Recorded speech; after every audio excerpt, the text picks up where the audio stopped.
یہ اعزاز اللہ کریم نے حضور کی امت کو عطا کیا، کیونکہ ساری امتوں میں سے بہترین امت ہے، لہذا اس کے ذمے ایک فریضہ، ایک ذمہ داری، ایک ڈیوٹی پوری امت کے ذمے لگائی گئی۔ وہ کیا ہے؟ تامرون بالمعروف، کہ خود بھی نیک راستے پہ چلنا، خود بھی نیک راستے پہ، اور دوسرے لوگوں کو بھی نیکی کے راستے پر لانے کی پوری کوشش کرنا۔ اور تیسری چیز بیان کی گئی وَتَنْحَوْنَ عَنِ الْمُنْكَرِ، کہ برائی سے، بدی سے خود بھی بچو اور اپنا دامن بچاؤ، اور حضور کی امت کے دوسرے لوگوں تک پوری کوشش کرو کہ اس بدی برائی سے خود بچو اور دوسروں کو اس سے بچاؤ، اس سے روکو۔ یہ تین باتیں اس آیت مقدسہ میں بیان کی۔ جو دو ڈیوٹیاں ہمارے ذمہ لگی ہیں، ایک ڈیوٹی ہے امر بالمعروف۔ امر بالمعروف کا معنی ہے نیکیوں کا حکم دینا، نیکیوں کی تلقین کرنا، نیکیوں کی دعوت دینا، نیکی کے راستے کی طرف بلانا، امر بالمعروف۔ اور نہی عن المنکر، نہی کا معنی ہے منع کرنا، روکنا۔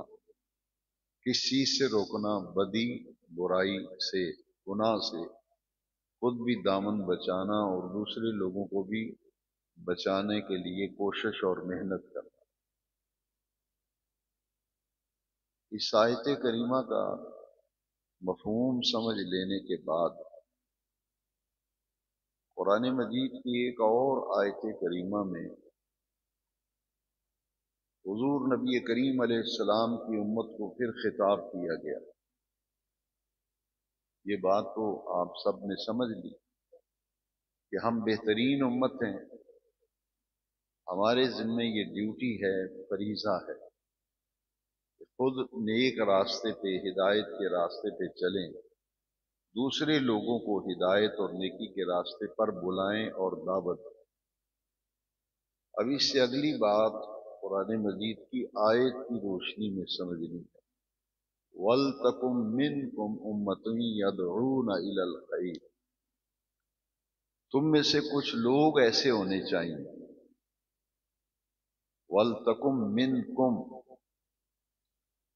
قرآن مجید میں اللہ کریم نے فرمایا تم میں سے کچھ لوگ ایسے ہونے چاہیے، یدعون الی الخیر، جو لوگوں کو خیر کی طرف بلائیں، لوگوں کو خیر کی طرف دعوت دیں۔ یہ دوسری آیت کریمہ میں دعوت الی الخیر، امر بالمعروف، نہی عن المنکر، اور تیسری چیز کیا ہے؟ دعوت الی الخیر، نیکی کی طرف بلانا، نیکی کی طرف دعوت دینا۔ آج کے درس قرآن میں ہم قرآن مجید کی ان دو آیتوں کی روشنی میں جو ہمارے ذمے فریضہ عائد کیا گیا، ڈیوٹی لگائی گئی، وہ کہاں تک یہ امت پوری کر رہی ہے۔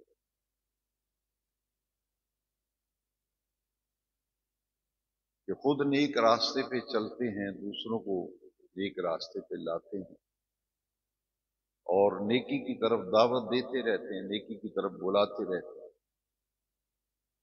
یہ اس امت میں اس حوالے سے بہت ہی غفلت، بہت ہی سستی، اور ان تینوں باتوں سے بہت دور چلی گئی امت۔ اس لیے جو اصل کرنے کے کام ہیں، مسلمان کو اس کی طرف توجہ دینی چاہیے کہ ہمارے اصل کام، مساجد کی حالت دیکھیں کیا ہے، نمازیوں کی تعداد گنیں اور مسلمانوں کی آبادی دیکھیں کتنی ہے۔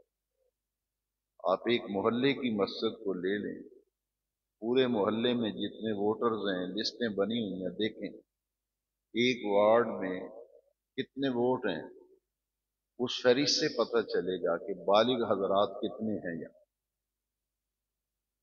تو پھر مسجد کے نمازیوں کی تعداد گننے کتنی ہے۔ فجر کی نماز میں تو بہت ہی پتلی حالت ہے۔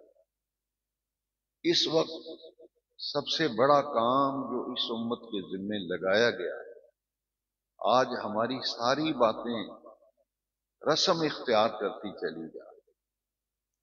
ہم جو کام کرتے ہیں رسمی طور پہ کرتے ہیں، اس میں حقیقت کا عمل دخل ہی نہیں ہوتا۔ اس لیے میرے والد گرامی حضرت محدث عبدالوی علیہ رحمہ اکثر فرمایا کرتے تھے کہ ہم سب کو یہ چاہیے کہ اپنی زندگی کو سنواریں، اپنی زندگی کو سب سے پہلے اپنی زندگی میں جہاں جہاں خامی ہے، جہاں جہاں کمزوری ہے، جہاں جہاں کجی ہے، اسے ہم سب مل کر یہ سوچیں کہ اولاً یعنی سب سے پہلے ہمیں اپنے معاملات کو بہتر کرنا ہے۔ اور جب معاملات کو بہتر کرنے کی ہم بات کرتے ہیں تو اس میں دو چیزیں نمایاں ہوتی ہیں، ایک حقوق اللہ اور ایک حقوق العباد۔ ایک تعلق اللہ کے ساتھ اور ایک تعلق اللہ کے بندوں کے ساتھ۔ لہذا خالق کی عبادت کے ساتھ ساتھ، میرے جملوں پہ غور کریں، خالق کی عبادت کے ساتھ ساتھ اس خالق کی مخلوق کے ساتھ اچھا سلوک کریں۔ مخلوق کے ساتھ اچھا سلوک اور خالق کی عبادت اور اس کی بندگی، یہ مقصد حیات ہے۔ وما خلقت الجن والانس الا لیعبدون۔ یہاں یعبدون کا جو لفظ آیا ہے، اس کا معنی مفسرین نے کیا اے لیعرفون، کہ اللہ کی پہچان، اللہ کی معرفت ہو۔ اور جتنے بھی اللہ کے احکام ہیں، اصل مقصد حیات یہ ہے کہ احکام الہی کا اپنے آپ کو پابند بنانا، اللہ کا جو قانون ہے، اس کے جو احکام ہیں، اس کے سامنے اپنے آپ کو جھکا دینا۔ لہذا 5 وقت کی صرف نماز پڑھ لینے سے ہی وہ تقاضے پورے نہیں ہوں گے، بلکہ زندگی کے ہر معاملے میں اللہ کے احکام کی پابندی اور پھر اللہ کے پیارے محبوب کریم صلی اللہ علیہ وسلم کی اطاعت۔ 2 چیزوں کا ہی حکم ہے، اطیعوا اللہ و اطیعوا الرسول۔ اللہ کا حکم مانو اور اللہ کے رسول کا حکم مانو۔ تو یہ ہے مقصد حیات، ہماری زندگی کا مقصد۔ اور اس معاملے میں غفلت، سستی، کاہلی اور بگاڑ زندگی میں جہاں جہاں نظر آئے اسے دور کرنا اور اپنی زندگی کو سنوارنا۔ تامرون بالمعروف اور یدعون الی الخیر، 3 چیزوں کے لیے پہلا کام یہ ہے کرنے کا۔ اور سب سے پہلے ہم محاسبہ اپنا کریں گے اس عمل کے بارے میں، نماز کے معاملے۔ نماز سے بڑا کوئی عمل ہی نہیں، اس سے بڑا کوئی فریضہ ہی نہیں۔ تو سب سے پہلے تو اپنی زندگی میں نماز کی کمزوری کو دور کریں، نماز کی سستی، نماز کی غفلت، سب سے پہلے اسے دور کرنا ہے، باقی چیزیں تو سب بعد میں آتی ہیں۔ لہذا اپنی زندگی سنوارنا، اپنی اصلاح کرنا، اور اس کے بعد جو ہماری بات سنتے ہیں، توجہ دیتے ہیں، کسی نہ کسی درجے میں ہمارا ان سے تعلق ہے، پھر ان کی زندگی کو سنوارنا، کوشش کرنا کہ ان کی زندگی کو بہتر بنایا جائے۔ اس کے بعد پھر حضور کی ساری امت جہاں جہاں ہماری پہنچ ہے، جو لوگ ہماری پہنچ میں ہیں، جن تک ہم دین کی دعوت رکھ سکتے ہیں، ان تک یہ تین باتیں جو ہیں، وہاں تک اپنے دائرہ کار کو بڑھا کر وہاں تک کام کرنا۔ اس لیے امت کو اٹھنے کی ضرورت ہے، بیدار ہونے کی ضرورت ہے۔ ہم اپنا بہت نقصان کر چکے، بہت نقصان ہو چکا، عقائد کے اعتبار سے، اعمال کے اعتبار سے۔ وہ چیزیں جن کے بارے میں پوچھا ہی نہیں جائے گا، وہ باتیں جن کے بارے میں پوچھا ہی نہیں جائے گا، ہم ان کے پیچھے بھاگ رہے ہیں، جن کی شریعت کے اندر نہ فرائض نہ واجبات، نہ وہ چیزیں فرض ہیں نہ واجب ہیں۔ میں اور آپ، ہماری ساری سٹرگل، ہماری ساری توجہ اور جد و جہد اور جتنی بھی ہماری صلاحیتیں اور ہماری توانائیاں ہیں، وہ کہاں خرچ ہو رہی ہیں؟ ان چیزوں کے بارے میں جو نہ فرض ہیں نہ واجب ہیں، نہ ان کے بارے میں پوچھا جائے گا۔ تو بھئی جن باتوں کے بارے میں پوچھا جانا ہے، جن باتوں کے بارے میں پوچھا جانا ہے، جو فرائض کے درجے میں، جو واجبات کے درجے میں، ان کی طرف ہماری توجہ ہی نہیں۔ اور ہمارے دینی معاملات میں، دینی محافل، دینی مجالس میں جو کچھ ہو رہا ہے، میں اپنی پوری ذمہ داری سے کہتا ہوں، ان باتوں سے بہت نقصان پہنچا ہے، ہم بہت پیچھے چلے گئے۔ بلکہ میں علی وجہ البصیرت کہہ رہا ہوں، ان چیزوں کی وجہ سے ہمارے اندر بے عملی آ گئی، ہمارے اندر بے عملی آ گئی ہے۔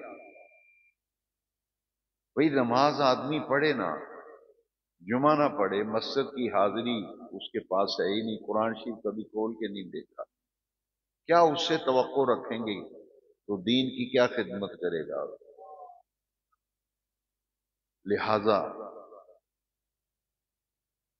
آپ نبی کریم صلی اللہ علیہ وسلم کی احادیث، ان پر غور کیا کریں۔ تامرون بالمعروف تنہون عن المنکر یدعون الی الخیر، تین کام کرنے ہیں، لیکن اس کے لیے سب سے پہلے یہ دیکھیں، سب سے پہلے جو عمل ہے، پہلے اس خرابی کو دور کریں گے، سب سے پہلے اسے ٹھیک کریں گے۔ جب پہلی بات ہی ٹھیک نہیں ہے تو باقی باتیں تو کیسے، وہ تو بعد میں ہے۔ جمعے کا میرا خطاب اگر آپ نے سنا ہے تو وہی بالغ ہونے کے بعد سب سے بڑی ڈیوٹی اور ذمہ داری مسلمان پہ کیا آتی ہے؟ نماز۔ پھر 14 سال کی عمر میں بالغ بلوغت کو پہنچتا ہے تو اس پہ روزہ فرض ہو جاتا ہے۔ پیسے آنے لگے، جاب کرنے لگے، کمائی کرنے لگے، اپنے پاؤں پہ کھڑا ہو جائے تو زکوٰۃ فرض ہو جاتی ہے۔ اور اگر استطاعت موجود ہے، صاحب استطاعت ہے، پھر اس پر حج فرض ہو جاتا ہے۔ تو یہ ہیں فرائض، یہ ہیں۔ تو بھئی فرائض کی طرف آپ کی توجہ ہی نہیں، تو دوسری چیزوں کے پیچھے میں اور آپ، ہماری دوڑ لگی ہوئی ہے، تو ہم اپنا بہت نقصان کر بیٹھے ہیں۔ اس لیے بزرگ کہا کرتے تھے کہ صبح کو بھولا شام کو گھر آ جائے، اسے بھولا نہیں کہتے۔ اب بھی وقت ہے، اب بھی وقت ہے کہ نوجوان نسل کدھر جا رہی ہے، اس کا اخلاق تباہ ہو رہا ہے، نوجوان نسل کے کردار کو مسخ کیا جا رہا ہے، عقائد پر ایک یلغار ہے، ہر طرف سے یہود و نصارہ کی طرف سے، ہنود کی طرف سے، ملحدوں کی طرف سے، گمراہوں کی طرف سے، بد مذہبوں کی طرف سے، بد عقیدہ لوگوں کی طرف سے امت مسلمہ کے عقائد پر یلغار ہے، حملہ آور ہے، تو اس سے بچنے کے لیے ایک ہی راستہ ہے۔ جب آدمی پہ حملہ ہو جائے، آپ گلی میں جا رہے ہیں تو چاروں طرف سے آپ پہ حملہ ہو جاتا ہے، تو بچنے کی کوشش کریں گے یا نہیں کریں گے؟ یہ انٹرنیٹ کے ذریعے آپ پہ حملہ آور ہیں۔ کون؟ یہود و نصارہ۔ وہی نہیں جو گلی میں پکڑ کر کے آپ کی پٹائی کرے، وہی حملہ آور ہے۔ یہ اس سے زیادہ خطرناک حملہ ہے، یہ اس سے زیادہ، جو ہمارے عقائد یعنی عقیدوں پر حملہ آور ہیں، ہمارے اعمال پر، ہمارے اخلاق پر، ہمارے کردار پر، ساری شیطانی قوتیں حملہ آور ہو چکی۔ لوگ دین سے بیگانہ ہونا شروع ہو گئے، اور یہ دور آ گیا کہ نماز کے بارے میں شکوک و شبہات، نماز کے بارے میں شکوک و شبہات، واجبات کے بارے میں شکوک و شبہات، سنتوں کے بارے میں شکوک و شبہات۔ والدین پریشان ہیں، والدین پریشان ہیں۔ وہ کہتے ہیں بچہ انٹرنیٹ دیکھ رہا ہے۔ ان سے پوچھا بھائی آپ نے یہ قرآن کی کس آیت میں پڑھا ہے بیٹا؟ کون سی حدیث ہے؟ کہتا نہیں انٹرنیٹ پہ دیکھا میں۔ دیکھیں تو جو کہہ رہا ہے کیا وہ سچ کہہ رہا ہے؟ ایک بات میری آج غور سے سن لو، یہ کہتے ہیں جی فلاں کتاب میں یہ لکھا ہے، گمراہی جس طرح پھیلائی جاتی ہے، کتاب نکال کر میں آپ کو دکھا دوں یہ لکھا ہے، یہ لکھا ہے، ذرا کیمرہ ادھر گھمانا، یہ لکھا ہے۔ میں ایک اصول آپ کو بتاتا ہوں، کتابوں میں تو ہر قسم کی چیزیں آپ کو ملیں گی۔ ایک ہوتا ہے قول مقبول، ایک ہوتا ہے قول مردود۔ مشکل لفظ تو نہیں ہے، قول اور ایک قول لکھا ہے کتاب میں۔ یہ کیا دلیل ہوئی؟ فلاں کتاب اس کا صفحہ اتنا اور سطر اتنی اور فلاں۔ ایک اصول ذہن میں رکھو، یہ دینی مدارس میں پڑھنے کا یہ فائدہ ہے۔ یہ نہیں کہ آپ کوئی کتابڑی اٹھا کے میرے پاس لے آئیں، تو چھوکرا لے آئیں گا اور کہے جی یہ کتاب کے اندر لکھا ہے۔ بھئی کتاب میں تو لکھا ہے، لیکن کاش تم نے دین سیکھا ہوتا کچھ باتیں۔ میرے پاس ایک آدمی کتابڑی لے کے آ گیا، یہ لکھا ہے جی۔ میں کہ بتاؤ قول مردود کیا ہوتا ہے، قول مقبول کیا ہوتا ہے؟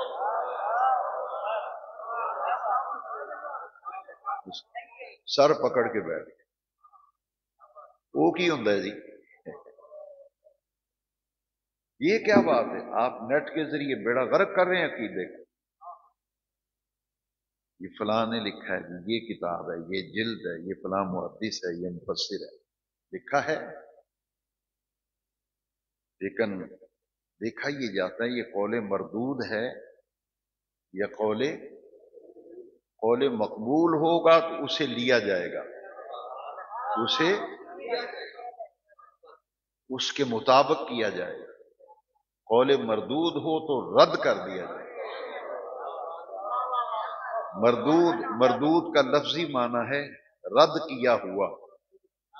مردود کا معنی ہے، میں نے کہا بیٹا یہ جو تو قول لے کے آیا نا کتابڑی میں، اس کو حضور کی ظاہری حیات طیبہ سے آج تک پوری امت کے اکابر و اسلاف نے اسے رد کر دیا ہے۔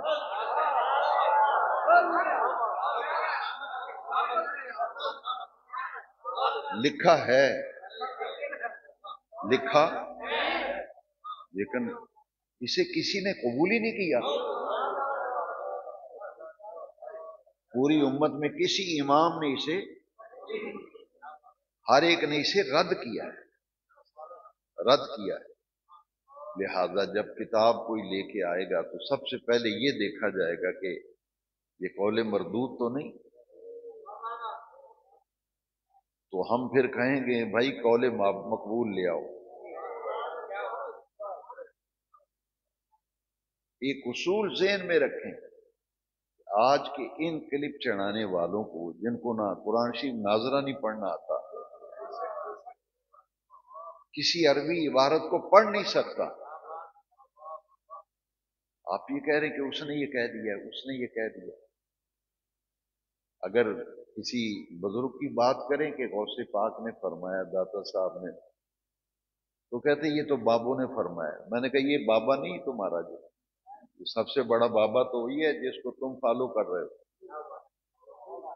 ہم یہ دیکھیں گے کہ کوئی بھی اگر ہمارے پاس کوئی ریفرنس لے کے آتا ہے تو ہم یہ دیکھیں گے کہ قول مردود ہے یا قول مقبول ہے. قول مقبول ہوگا تو سارا آنکھوں پر، قول مردود ہوگا تو رد ہوگا. قول مقبول ہو، قول محبوب ہو، جسے امت نے اختیار کیا ہے. اور ایک تیسرا لفظ یاد کر لیں، قول مقبول اور قول مردود، یہ سمجھ گئے نا؟ وہ لکھا ہوا ہے، ٹھیک ہے لکھا ہے، لیکن قول مردود ہے یا مقبول ہے. تیسری چیز یہ دیکھی جاتی ہے، بس اتنی ڈوز دینی چاہیے جس سے آپ اسے ہائی پوٹینسی کی دوائی دے دیں تو پھر خرابی پیٹ خراب ہو جاتا ہے. بھائی تین باتیں اگر آپ نے ذہن میں رکھ لی، کوئی کلپ شلپ اثر انداز نہیں ہو گئے. وہ کتاب قرآن شریف اٹھا کے ایسے آپ کو دکھانے سے کیا ہوتا ہے؟ کتاب دکھا کے یہ تاثر دینا کہ شاید یہ ساری بات قرآن میں لکھی ہو، تو ایک بات بھی قرآن شریف میں نہیں جو وہ کہتا ہے. تیسرا ہوتا ہے تعامل امت، تے عین الف میم اور لام. تعامل، اگر کوئی کہے کہ جی میں یہ کام کرتا ہوں، یہ کرتا ہوں، کسی کے کہنے پہ کوئی کام شروع کر دیتا ہے، کسی کے کہنے پہ کوئی کام شروع کر دیتا ہے، یا کسی کے کہنے پہ کوئی کام چھوڑ دیتا ہے، تو پھر یہ دیکھا جاتا ہے کہ حضرت ابوبکر صدیق جو پہلے مسلمان ہیں، سب سے پہلے جنہوں نے کلمہ پڑھا، حضرت ابوبکر، حضرت عمر، حضرت عثمان، حضرت علی، امام حسن مجتبی، خلفائے راشدین 5 ہیں. صحابہ کرام 1.25 ہیں. ہم دیکھیں گے کہ خلفائے راشدین 5 ہیں، 1.25 صحابہ ہیں، اور صحابہ کے بعد تابعین ہیں، تابعین کے بعد تبع تابعین ہیں. تو ہم یہ دیکھیں گے کہ خلفائے اربعہ اور خلفائے خمسہ، کیونکہ خلفائے راشدین تو 5 ہیں، اس لیے ان کا کیا عمل رہا ہے، ان کا عمل اس معاملے میں کیا تھا، کیا انہوں نے اس بات پر عمل کیا یا اسے چھوڑ دیا. امت کا تعامل کیا، امت کس بات پر متفق رہی ہے. اور پھر 1400 سال پیچھے جا کر آج کے دور تک پوری تاریخ اسلام پر نظر دوڑائی جائے گی. آئمہ، مجتہدین، جو دین کی تعبیر بتانے والے ہیں، ان کا دیکھا جائے گا کہ ان کا اس بارے میں کیا قول ہے، انہوں نے کس چیز کو اختیار کیا. 3 یا 4 چیزیں سامنے آتی ہیں. تو جن کو 1400 سال سے امت نے اختیار کیا ہوا ہے، اسے کہتے ہیں تلقی قبول، تلقی امہ بالقبول، کہ امت نے کس بات کو قبول کیا ہے. قول مردود، قول مقبول، تعامل امت اور تلقی قبول. یہ دیکھا جائے گا کہ امت جو ہے اس نے کن باتوں کو قبول کیا ہے. لہذا اپنے عقائد بچانے کے لیے سب سے پہلی بات تو یہ آج کا ایک خاص سبق، ایک خاص تعلیم ایک خاص ترکیب میں نے آپ کو بتا دی، لہذا یہ جو یلغار ہے نا عقائد پر، اس سے بچنے کا یہ طریقہ اور راستہ ہے۔ دوسری یلغار ہے ہمارے اخلاق پر اور ہمارے معمولات پر، معمولات اہل سنت، یہ جو ہم میلاد شریف بناتے ہیں، 11ویں شریف کرتے ہیں، عرس کرتے ہیں، آقا کریم پر درود شریف پڑھتے ہیں، جو ہماری پہچان ہے، جو باتیں، اسے کہتے ہیں معمولات اہل سنت۔ یہ اصطلاحات ہیں، ٹیکنیکل اصطلاحات، انہیں یاد کیا کریں، معمولات اہل سنت۔ من تشبہ بقوم فہو منہ، جو کسی کی مشابہت اختیار کرے گا وہ اسی میں سے تصور ہوگا۔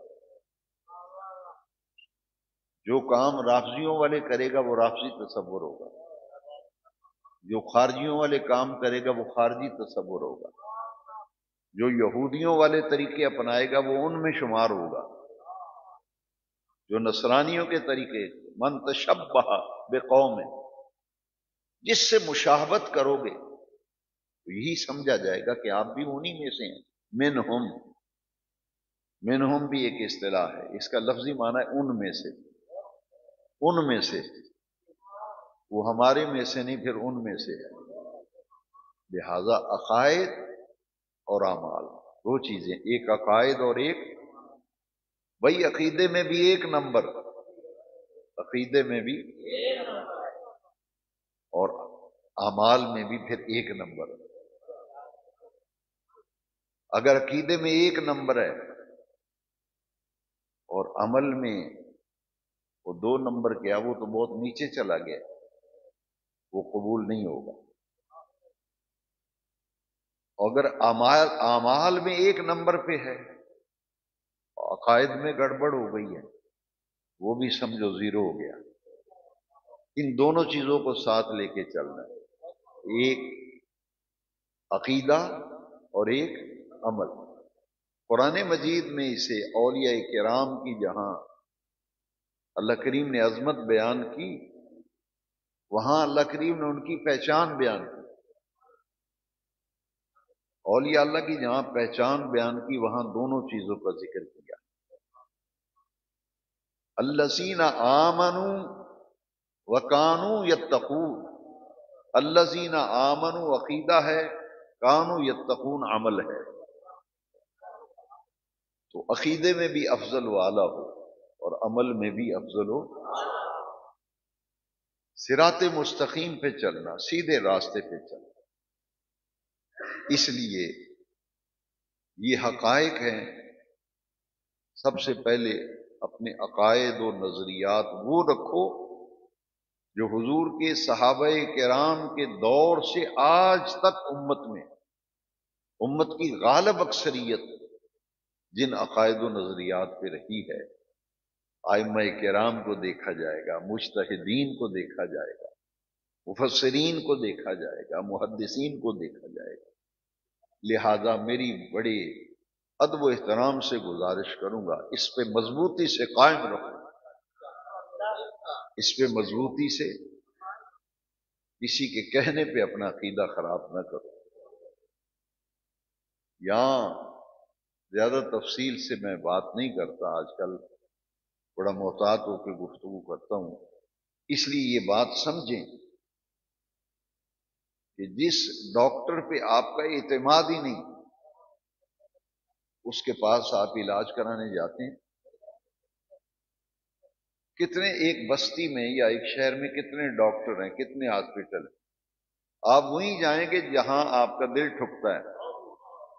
ایسے ہی ہے، بچہ ہونے والا ہو تو ہر لیڈی ڈاکٹر کے پاس نہیں لے کے جایا جاتا، جس پہ پھر اعتماد ہوتا ہے لوگ اسی سے رجوع کرتے ہیں۔ آپ سب سے پہلے یہ دیکھیں کہ آپ کا تعلق اہل سنت و جماعت سے، آپ کا تعلق یا رسول اللہ کہنے والی جماعت سے ہے، آپ کا تعلق ملاشری منانے والوں سے ہے، تو آپ ادھر ادھر کیوں جا رہے ہیں؟ کیا آپ کے مسلک، آپ کے عقیدے میں ایسے اللہ والے موجود نہیں ہیں؟ لیکن ان کی طرف اگر کوئی رجوع ہی نہ کرے تو ادھر ادھر کی باتیں سن سنا کر کے، جس کو ناظرہ قرآن شریف پڑھنے نہیں آتا، جو کو عربی عبارت پڑھنے کے قابل اور لائق ہی نہیں ہے، تو اس سے متاثر ہو جانا، یہ ایمان کا تقاضا ہے۔ غور و فکر کرو اور سوچو۔ ہر مہینے ہم یہاں نعرے لگانے کے لیے نہیں آتے، نہ کوئی شور شرابہ کرنے آتے ہیں، نہ ہمارا کوئی اور مقصد ہے۔ ہم تو اس حضور کی غلاموں کو جمع کرنا چاہتے ہیں کہ آؤ یار، ایک مرکز پہ جمع ہو جاؤ، اور وہ مرکز وہ ہے جو یا رسول اللہ کہنے والوں، جن کی باتیں سنیں تو حضور کی محبت کی خوشبو آئے۔ تو وابستگی، ان الذین قالوا ربنا اللہ، جن لوگوں نے یہ کہا کہ ہمارا رب اللہ ہے، ثم استقاموا، پھر اس پر ڈٹ گئے، ثابت قدم ہو گئے، پھر طوفان آ جائیں، انٹرنیٹ کی آندیاں آ جائیں، کلپوں کی آندیاں آ جائیں، بیانات کی آندیوں کے طوفان آ جائیں، پھر عقیدہ یار اتنا مضبوط ہو، کوئی ہوا، کوئی آندھی، کوئی طوفان تجھے ہلا نہ سکے، چٹان کی طرح مضبوط بن جائے، چٹان کی طرح مضبوط۔ یہ بھی یار کوئی عقیدہ ہے؟ نہ ان الذین، نہ ان الذین، نہ ان میں سے نہ ان میں سے۔ اس لیے استقامت بڑی چیز ہے، اسے مضبوط کرو۔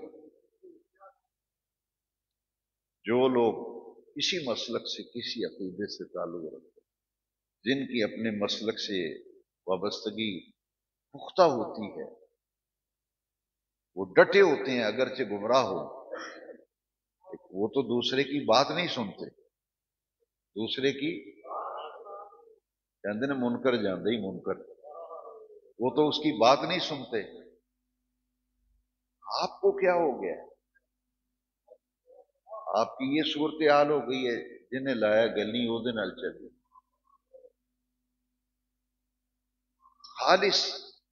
خالص عقیدہ وہ اپناؤ۔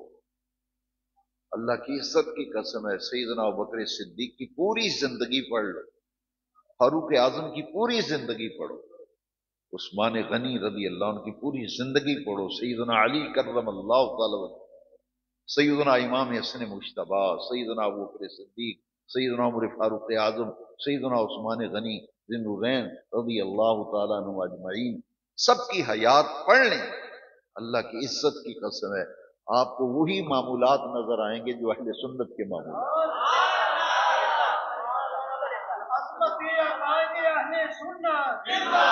اور اس پر استقامت سب سے بڑی چیز۔ اس کے بعد جو آج کے درس قرآن کے لیے جن آیات کا میں نے انتخاب کیا ہے، ان کا سب کا تعلق جو ہے وہ ہمارے معمولات سے ہے، ہمارے اعمال سے ہے، ہمارے افعال سے ہے۔ تو یہ بنیاد ہے عقیدہ، تو بنیاد ہی کمزور ہو تو عمارت قائم رہ سکتی ہے۔ تو ہماری دین کی عمارت جو ہے اس کی بنیادیں مضبوط ہوں، تو بنیادیں مضبوط کرنے کے لیے یہ باتیں ضروری ہیں جو میں نے عرض کر دی۔ اس کے بعد اوپر جو عمارت بناتے ہیں نا، اس پر اب غور کریں۔ 3 چیزیں میں نے عرض کی، امر بالمعروف، نہی عن المنکر، یدعون الی الخیر۔ خود نیکی کے راستے پہ یار چلو، بدی برائی سے بچو، اور دوسرے لوگوں کو بھی بچاؤ۔ نیکی پر خود چلو اور دوسرے لوگوں کو نیکی کی طرف بلاؤ۔ میں یہ بھی بیان میں کہتا رہتا ہوں کہ مسجد میں اگر ایک نمازی آ رہا ہے تو 20 سالوں سے وہ گلی میں سے اکیلے ہی آ رہا ہے، وہ تو دوسرا نمازی تیار نہ کر سکا، لیکن ایک نشئی لڑکا پوری گلی کے لڑکوں میں سے اکثریت کو نشے پہ لگا دے، وہاں ذرا کش لا کے تے ویخ مزہ ہی بڑا ہے، چھوٹا لا ذرا بیڑا غرق ہو جاتا ہے۔ کیا دین کا تقاضا نہیں ہے کہ اللہ کریم نے آپ پہ اتنا کرم کیا ہے کہ آپ 5 وقت کے نمازی ہیں، آپ مسجد سے وابستہ ہیں، قرآن سے وابستہ ہیں، دین سے وابستہ ہیں، تو یہ کام کون کرے گا؟ دوسرے لوگوں کو کون لائے گا مسجد کی طرف؟ قرآن کی طرف کون لائے گا؟ نیکی کی طرف کون لے کے آئے گا؟ حضور کی امت۔ کنتم خیر امہ اخرجت للناس تأمرون بالمعروف وتنہون عن المنکر، لہذا اسے کہتے ہیں نیکی کی دعوت، نیکی کی دعوت۔ میں سال ہر سال سے یہی کام کر رہا ہوں، لیکن آج میں نے یہ سوچا کہ میں آپ سب کو یہ دعوت دوں کہ اس کام میں آپ میرے ہم سفر بن جائیں، میرے رفیق سفر بن جائیں، اور اس کام کے ساتھ جڑ جاؤ اور جٹ جاؤ کہ اگر جمعہ پڑھنے اکیلے ہی آ رہے ہو تو محلے میں سے 2 لڑکے 2-4 آدمی بھی نئے تیار نہیں کیے، نماز خود پڑھنے آ رہے ہو کوئی ایک بندہ نہیں تیار کیا نماز کے لیے، اسے کہتے ہیں نیکی کی دعوت۔ دعوت و تبلیغ، یہی دعوت و تبلیغ ہے۔ تبلیغ کا معنی ہے پہنچانا، تبلیغ کا معنی ہے دین پہنچانا لوگوں تک، اسے کہتے ہیں تبلیغ، اور دعوت کہتے ہیں نیکی کی طرف بلانا۔ یہاں حضور کی یہ حدیث شریف، حضور نے فرمایا بلغوا انی ولو آیا، بلغوا انی ولو آیا۔ تبلیغ کیا ہے؟ بلغوا، یہ تبلیغ یہ ہے ایک آیت بھی اگر آپ کو مل جائے، ایک بات بھی اگر مل جائے نبی کریم علیہ السلام کی طرف سے، کوئی دین کی ایک بات آپ تک پہنچی ہے تو حضور نے فرمایا ایک بات بھی اگر میری طرف سے تمہارے تک پہنچ جائے اسے آگے پہنچاؤ، اسے آگے بلغوا انی ولو آیا، پھیلاؤ دین کی دعوت دو، خود نیکی کے راستے پہ چلو، دوسرے لوگوں کو نیکی کے راستے پہ لاؤ۔ تو یہ ہے دعوت و تبلیغ، امر بالمعروف نہی عن المنکر، اور دعوت الی الخیر۔ اس کام کو خود سر انجام دو، تیار ہو جاؤ اس کام کے لیے۔ اس کے لیے جمعے کے خطبات، دروس قرآن اور واعظ و نصیحت کے لیے جو محافل ہوتی ہیں، ان میں جو بیانات ہوتے ہیں، ان کو غور سے سنا کریں، سمجھا کریں، جو اچھی باتیں مل جائیں وہ ڈائری کے اوپر کاپی پہ جا کے لکھ لیا کریں، کچھ باتیں ایسی ہوتی ہیں جو لکھنے والی ہوتی ہیں، وہ لکھ لیا کرو، وابستہ ہو جاؤ۔ دنیا تو فانی ہے یار، چند دن کی دنیا ہے، یہ تو چند روزہ ہے، دائمی اور ابدی زندگی آخرت کی زندگی۔ اسی لیے ہر مہینے ہم اکٹھے ہو کے حضور کے غلاموں کو دعوت دیتے ہیں کہ آؤ آخرت کی بھی فکر کرو، یہاں ہمیشہ نہیں رہنا۔ بھئی ہر آدمی سوچے نا، میں سوچتا ہوں تو میرے والد صاحب بھی دنیا سے چلے گئے، میری والدہ صاحب بھی چلی گئی، 2 میرے تایا جان تھے وہ بھی دنیا سے چلے گئے، 4 ماموں تھے وہ بھی چلے گئے، میں جب نظر دوڑاتا ہوں دادا جان چلے گئے، دادی صاحبہ چلے گئے، یہاں تک ہی اپروچ ہے نا، اس سے اوپر تو کسی کو نہیں پتا، وہ سب چلے گئے، اور جو کچھ ان کے پاس تھا وہ اس دنیا میں چھوڑ گئے۔ پھر اپنے آپ سے میں سوال کرتا ہوں کہ سب چلے گئے تو میں کیا یہاں بیٹھا رہوں گا؟ کوئی گارنٹی لے کے آیا ہے کہ یہاں بیٹھا رہے گا؟ جب نہیں ہے بھئی جانا ہی ہے نا، جانا تو ہے، سب کو پتہ ہے نا۔ جو کلمہ نہیں پڑھتا خدا کا منکر ہے۔ میں نے ایک دن بڑا اس پہ غور کیا، میں نے کہا موت ایک ایسی اٹل حقیقت ہے جو خدا کا انکار کرتے ہیں موت کا انکار وہ بھی نہیں کرتے. لیکن ہمارا دین کیا کہتا ہے؟ ہمارا دین یہ کہتا ہے کہ موت جب اٹل حقیقت ہے تو اس موت کے بعد پھر ایک اور زندگی ہے، وہ ہے آخرت کی زندگی. انبیاء اسی مقصد کے لیے آئے تھے، انبیاء اسی مقصد کے لیے آئے تھے کہ بھائی یہ ہمیشہ رہنے کی جگہ نہیں. وہ کمرہ جس میں آپ کے والد رہتے تھے وہ فوت ہو جاتے ہیں، وہ کمرہ وہ آپ اس پہ مل مار لیتے ہیں، آپ کہتے ہیں آپ کا وہاں بیڈ لگ جاتا ہے، آپ اسے استعمال کرتے ہیں. آپ جائیں گے تو آپ کا بیٹا وہ استعمال کرے گا. یہ دنیا کا نظام ہے. جب سے دنیا بنی ہے یہ سرکولیشن اسے کہتے ہیں. یہ نظام چلتا رہنا ہے. آ رہے ہیں جا رہے ہیں، لوگ آ رہے ہیں جا رہے ہیں. دنیا فانی ہے تو ہمیشہ نہیں بیٹھے رہنا. تو دنیا کمانے کے لیے ہماری دن رات محنت ہے، کوشش ہے، کمائی میں لگے ہوئے ہیں سب، لیکن آخرت کمانے کی فکر ہی نہیں. مرید بھی لوگ رسمن ہوتے ہیں، بس یہ بیعت ہو گئے جی مرید ہو گئے. بھائی مرید کا معنی ہے ارادہ کرنے والا. مرید کا معنی، تو مرید کا اصل معنی پتہ ہے کہ غوث اعظم شہنشاہ بغداد میں فرمایا مرید کا معنی ہے اللہ کا ارادہ کرنے والا. اللہ کے احکام کی پیر. یہاں تو ارادہ یہ نہیں ہوتا، ارادہ یہ ہوتا ہے میری دکان زیادہ چل جائے جی، مجھے باہر کا بچہ دبئی چلا جائے، انہوں مرید کرو جی نال دعا کرو یہ ویزا لگ جائے دبئی چلا جائے. کوئی اللہ کا راستہ پوچھنے آتا ہی نہیں. ایک درویش کے میں حالات پڑھ رہا تھا، انہیں کہا کہ میں خدمت خلق کے لیے بیٹھتا ہوں، تو ایک آدمی بھی کبھی نہیں آیا کہ مجھے اللہ کا راستہ بتا دے. مجھے نیکی کے راستے پہ میں نے چلنا چاہتا. جو بھی آتا کہتا جی کاروبار نہیں چلتا، کم ٹھپ ہو گیا.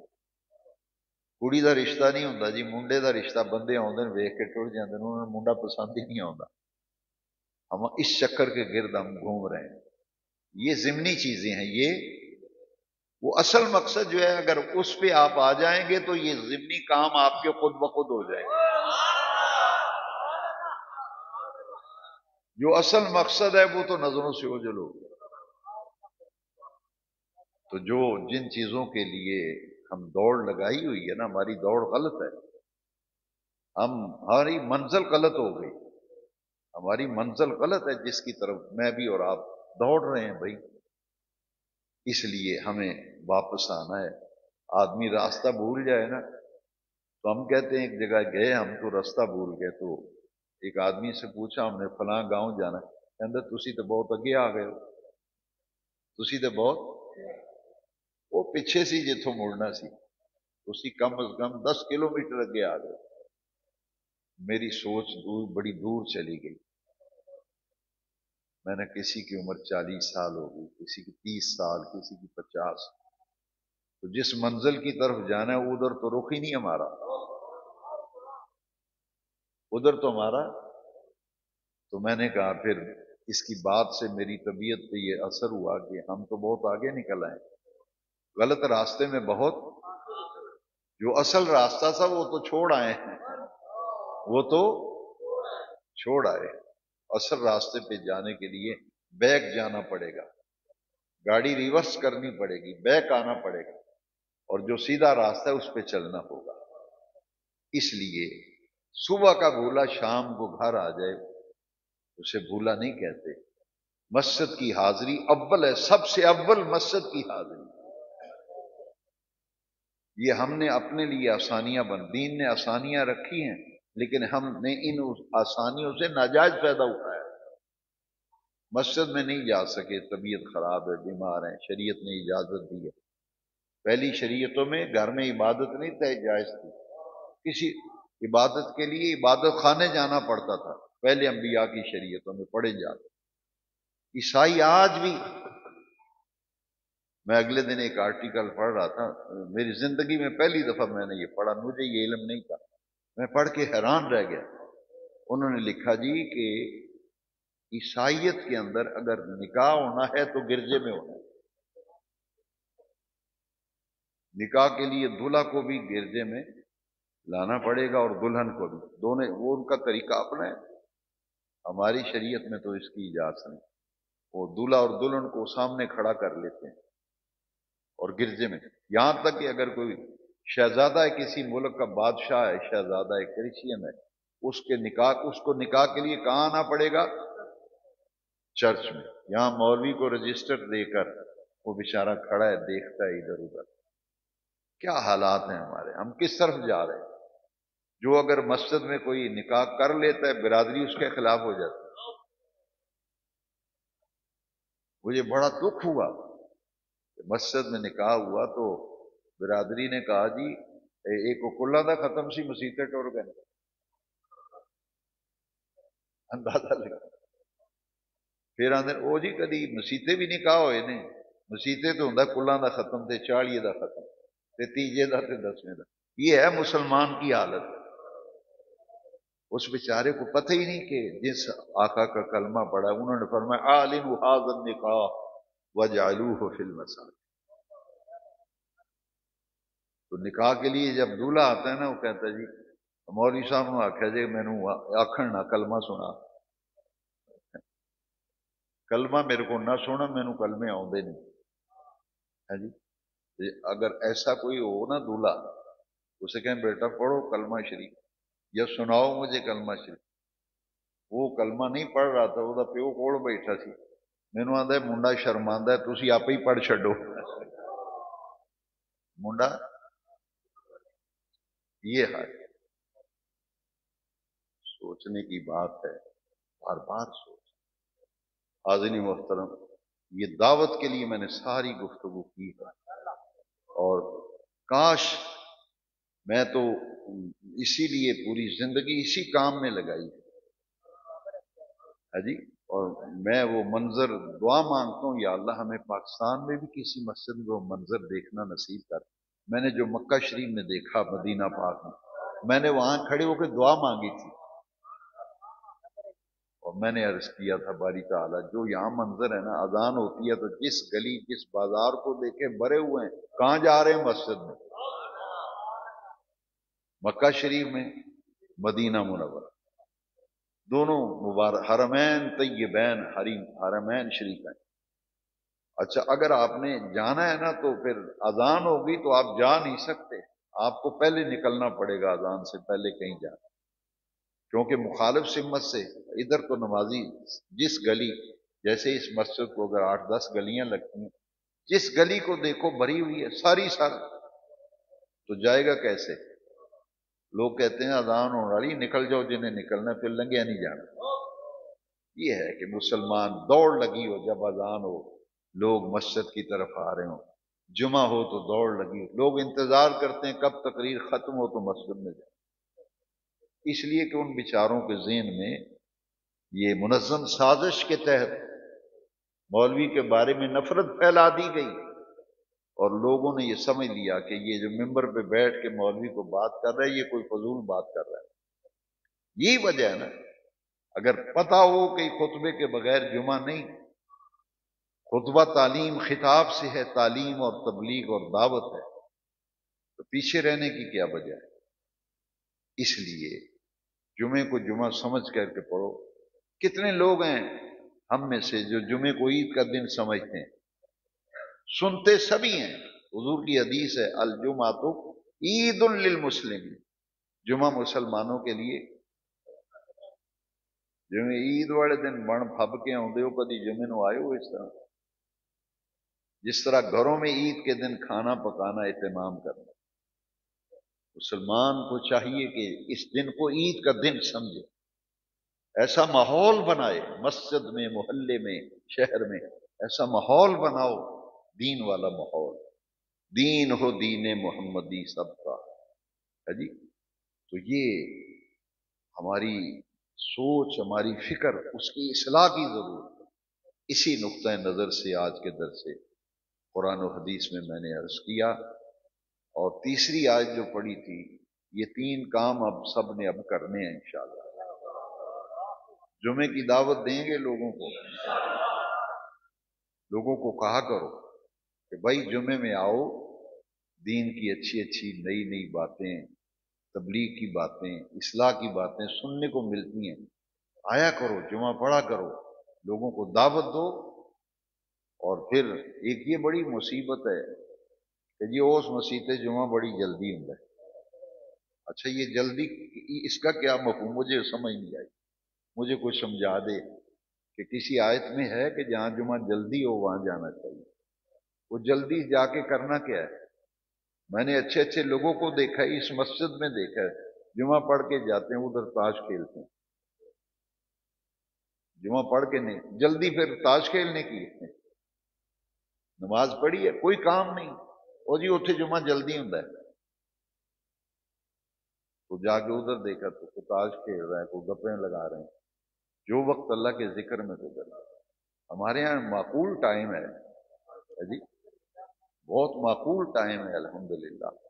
1:45 ہمارے ہاں جماعت عام طور پہ کھڑی ہو جاتی ہے، کبھی مضمون مکمل کرنے میں 5 منٹ، کبھی کوئی اعلان آ جاتے ہیں ہے جی، کبھی اگرائی کا کمیٹی والے کہہ دیتے ہیں، اس میں 5-10 منٹ اگر زیادہ لگ جائیں وہ الگ معاملہ ہے، لیکن پوری کوشش ہوتی ہے کہ ٹائم پہ جمعہ ہو الحمدللہ۔ لہذا لوگوں کو دعوت دو، اور درس قرآن و حدیث کے لیے بھی اکثر و بیشتر میں یہ کہتا ہوں، دیکھیں اس کا فائدہ یہ ہے کہ ایک آدمی اگر بے نماز ہے، اگر وہ آپ کی دعوت پر اور آپ اس کو لے کے آتے ہیں، اس کے دل پہ کوئی نصیحت کی بات اثر کر جاتی ہے، وہ نمازی بن جاتا ہے، آپ کے لیے وہ صدقہ جاریہ بن جائے گا۔ جب تک وہ نمازیں پڑھتا رہے گا آپ کو اس کا ثواب ملتا رہے گا، نمازی بنانے کا ثواب ملتا رہے گا۔ یہ کوشش و محنت کریں گے نا انشاءاللہ، محنت اسے کہتے ہیں، محنت جتنی محنت کرو گے اتنی کمائی بہت ہی ہوئے گی۔ دین کے معاملے میں بھی محنت تھوڑی سی ذرا زیادہ کرو، بڑھاؤ، تاکہ نیکیاں زیادہ ملیں، خیر زیادہ ملے، برکت زیادہ ملے، مسجدوں کو آباد کرو۔ اور تیسری آیت جو پڑھی تھی اس پر مختصر گفتگو اور حلقہ ذکر، جو بنیادی آج کی محفل کا عنوان ہے، ماہانہ محفل ذکر۔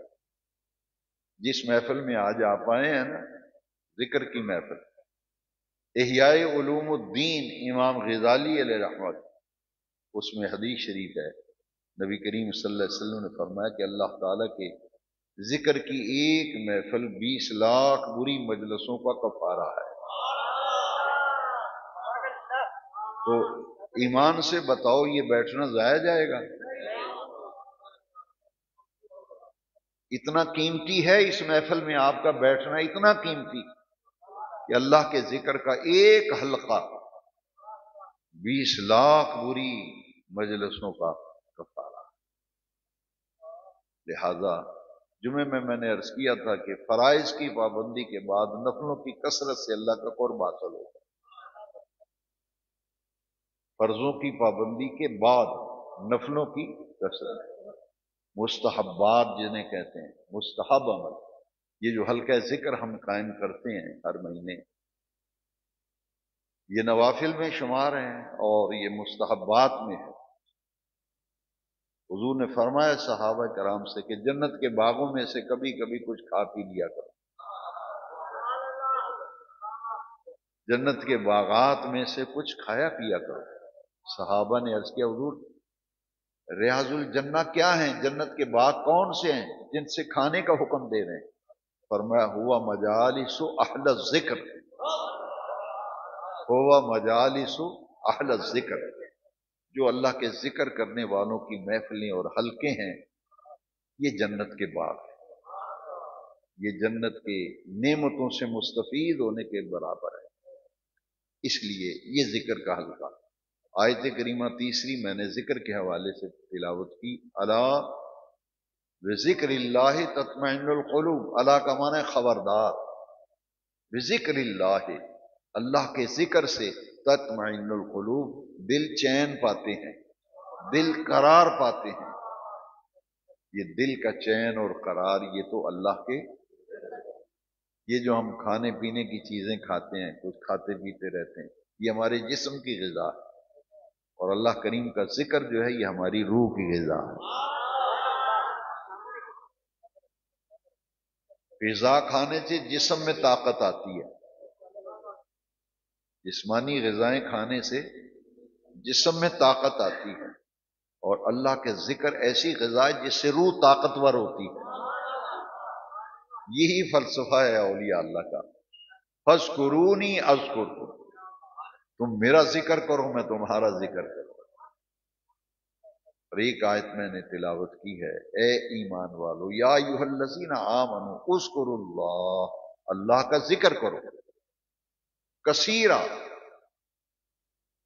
بہت زیادہ ذکر کرنا، وسبحوہ بکرۃ واصیلا، صبح سورج طلوع ہو رہا ہو تب بھی اللہ کا ذکر کرو، اور پڑھا کرو سبحان اللہ، وسبحوہ، اور تسبیح بیان کیا کرو، اور جب سورج غروب ہو رہا ہو تب بھی اللہ کی تسبیح بیان کیا کرو، پڑھا کرو سبحان اللہ۔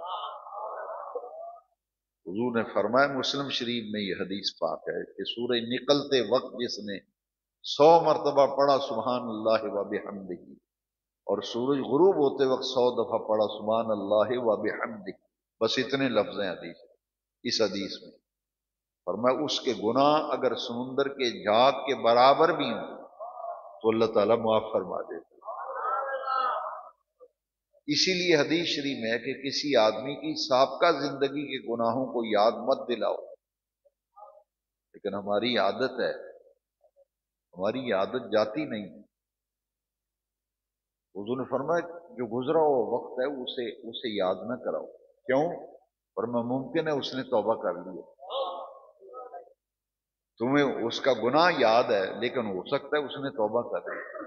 پھر حضور نے فرمایا التائب من الذنب کمن لا ذنب لہ، گناہوں سے توبہ کرنے والا ایسے ہے جیسے اس نے کبھی گناہ کیا ہی نہیں۔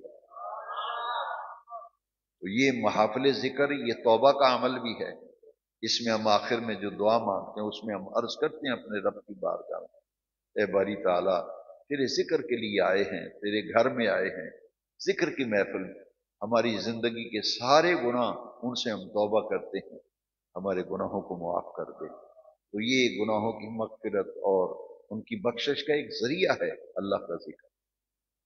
تو اولیاء اللہ نے تو اس پہ بہت پیاری باتیں لکھی ہیں، ان میں سے ایک بات مجھے بہت پسند آئی اور مجھے پڑھ کے بڑا سرور آیا کہ ہمارے جسم کا قبلہ جو ہے وہ مکہ شریف میں ہے۔ ایک جسم کا قبلہ ہے، ایک روح کا قبلہ۔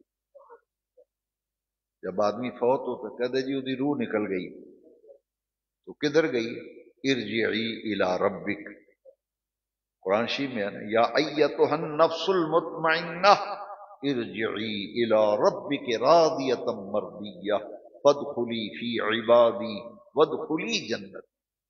ایک جسم کا قبلہ ہے اور ایک جسم کا قبلہ تو مکہ بیت اللہ خانہ کا، روح کا قبلہ کیا ہے؟ اللہ،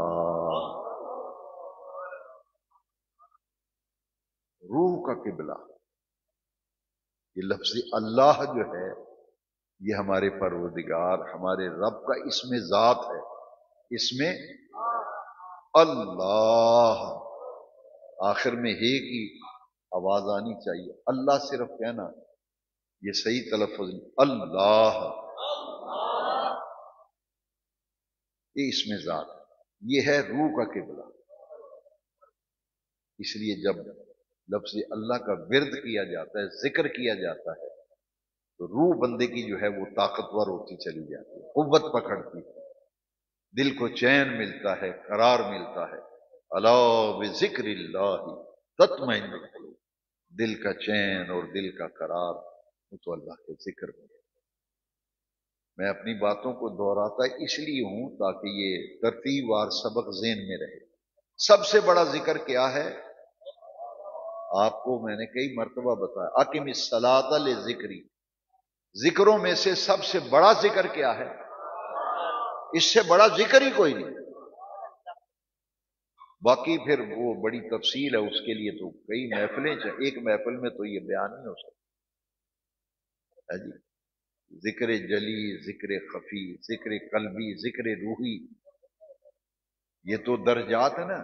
پنجابی میں جنہ گوڑ پاؤ نہ میٹھا، جتنا ذکر میں آگے بڑھتے، پیر پیر اور مرشد کا یہی تو مقصد ہے، وہ سبق کو لیتا ہی نہیں، بس فوٹواں کھچوان دا شوق رہ گیا، پیر نہ کھلو کے تصویراں دو چار کھچوا کے لوگوں نو دکھنا آ ویکھو میں پیراں دے نال فوٹو کھچائی، وہ اصل مقصد کہاں؟ وہ بول، یہ ضمنی چیزیں ہیں، وہ اصل چیز کی طرف آؤ، اصل مقام کی طرف آؤ، وہ سبق لو، کچھ سیکھو، سلوک کی منازل ہوتی ہیں، ہر سلسلے میں سبق ہیں، تو پہلے سبق ہی نہیں آپ پڑھتے تو اگلا کیا ملے گا؟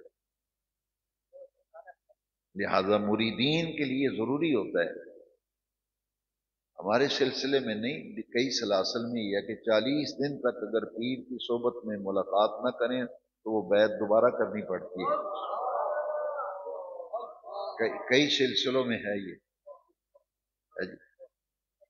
اس لیے ربط شیخ، ذکر الہی، اتباع مصطفیٰ، اتباع سنت، اتباع شریف، سب سے بڑی بات ہے نماز، اس کے بعد پیارے نبی کریم علیہ السلام کی سنتوں پر عمل، اور اس کے بعد ہے شیخ سے محبت، جس نے اس راستے پر چلایا۔ لہذا اللہ کے ذکر سے غفلت نہ رکھو، ذکر کی محفلوں میں آیا کرو، اور یہی آج کا سبق ہے، آج کا درس ہے۔ آئیے مل کر ذکر کرتے ہیں۔ بسم اللہ الرحمن۔ ذکر کے کچھ آداب ہیں، ایک تو ایک دوسرے کی طرف ذکر کے دوران دیکھنا نہیں چاہیے، توجہ دل کی طرف رہنی چاہیے۔ دوسری بات یہ ہے کہ آواز نہ بہت زیادہ بلند آواز ہو، نہ بہت زیادہ پست آواز، اسے کہتے ہیں درمیانی آواز سے ذکر کرنا، اور دل کی طرف متوجہ رہنا۔ اگر ذکر کے دوران کسی ذکر کرنے والے بھائی کی آواز دوسرے لوگوں کی آواز سے الگ ہو جائے تو اسے 1-2 سیکنڈ کے لیے خاموش ہو کر آواز کے ساتھ آواز ملانی چاہیے، تاکہ ذکر میں نظم کو قائم رکھنا ضروری ہے، نظم کو، ربط اور نظم کو رکھنا ضروری ہے۔ اور ذکر کے لیے 2 باتیں ذہن میں رکھا کریں، اسے کبھی نہ بھولنا، زندگی میں نہ بھولنا۔ کئی لوگ ذکر کرنے والوں پر اعتراض کرتے ہیں، وہ جب جسم میں حرکت ہوتی ہے نا، اس پہ بڑی نازیبہ گفتگو کرتے ہیں، کئی ذکر کی محفلوں پہ کمنٹس جو لوگ کرتے ہیں، میں کہتا ہوں اس نے بیچارے نے اپنی آخرت برباد کر رہا ہے جی۔ حضور کی حدیث ہے، اگر نہیں ہے تو مجھے کوئی میرے ساتھ بات کرے۔ حضور نے فرمایا اس طرح اللہ کا ذکر کرو کہ لوگ تمہیں مجنون کہیں۔ مجنون پتہ ہے کینوں آنے؟ پاگل، لوکی آکھنے پاگل ہو گیا ہے، تو پھر سوچو وہ ذکر کون سا ہے، کیسے کرنا ہے۔ اسی لیے بعض صوفیاء وہ لائٹیں بند کر کے تاریکی میں ذکر کرتے تھے، تاکہ اس طرف توجہ ہی نہ ہو، اس طرف توجہ ذکر کی طرف ہو۔ یہ حدیث ہے، اس طرح ذکر کرو لوگ تمہیں کہ مجنون ہے، آزا مجنون۔ دوسرا حدیث میں ہے یہ جو تیز آواز چلے تے درختوں دیا ٹہنیاں ویخ دیو، ٹہنی حرکت کرتی ہے نہیں، لو جی یہ ذکر کرتے ہیں، یہ حرکت کیوں کرتے ہیں؟ کھلو کے تے جناب سے رہنے جے لاتے ہیں، ایک ہی طریقہ ہے ذکر کا، میں کہ وہ طریقہ ہے جڑا حضور نے دسیا۔ حدیث شریف میں ایسے ذکر کرو لوگ کہیں ہاذا مجنون، یہ مجنون ہے، اور ذکر کرتے ہوئے ایسے اپنے جسم کو حرکت میں رکھا کرو جیسے تیز ہوا میں درخت کی ٹہنیاں شاخیں ہلتی ہیں، اس سے ذوق پیدا ہوتا ہے، روح کو تسکین ملتی ہے، دل کو قرار ملتا ہے۔ اس لیے آئیے ذکر میں مصروف ہوتے ہیں۔ بسم اللہ الرحمن الرحیم۔ حسبی ربی جل اللہ ما فی قلبی غیر اللہ، حسبی ربی جل اللہ ما فی قلبی غیر اللہ، نور نور محمد صلی اللہ لا الہ الا اللہ لا الہ الا اللہ لا الہ الا اللہ لا الہ الا اللہ لا الہ الا اللہ لا الہ الا اللہ لا الہ الا اللہ لا الہ الا اللہ لا الہ الا اللہ لا الہ الا اللہ حسبی ربی جل اللہ ما فی قلبی غیر اللہ نور محمد صلی اللہ لا الہ الا اللہ لا الہ الا اللہ لا الہ الا اللہ لا الہ الا اللہ لا الہ الا اللہ لا الہ الا اللہ لا الہ الا اللہ لا الہ الا اللہ لا الہ الا اللہ لا الہ الا اللہ لا الہ الا اللہ محمد رسول اللہ صلی اللہ تعالی علیہ وآلہ